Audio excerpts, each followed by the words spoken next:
Boiselle, c'était dirigé jusqu'à il y a quelques temps par Évelyne Roch-Boiselle, une femme avec beaucoup d'énergie et beaucoup de passion pour son champagne. Bien sûr.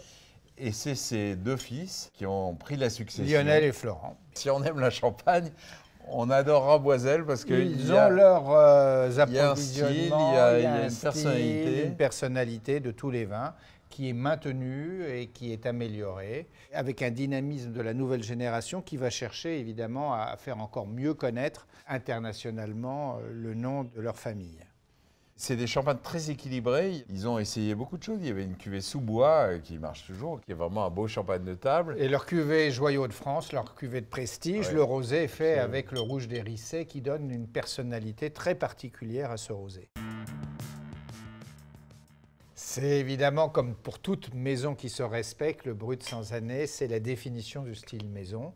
Il faut y consacrer le maximum d'efforts et y donner le maximum de soins pour avoir d'abord un style et ensuite le maintenir d'une année sur l'autre. Ça fait longtemps, hein, parce que Boiselle, c'est depuis 1834.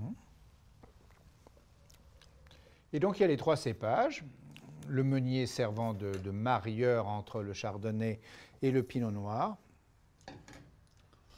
C'est très harmonieux, c'est très gourmand, c'est vraiment un champagne de universel, séduction.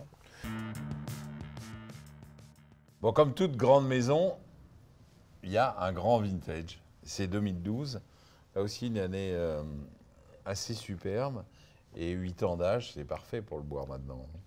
C'est le moment où la majorité des champagnes millésimés sur le marché aujourd'hui, c'est 2012, qui était un très joli millésime, complet, aussi bien pour les raisins blancs que pour les raisins noirs.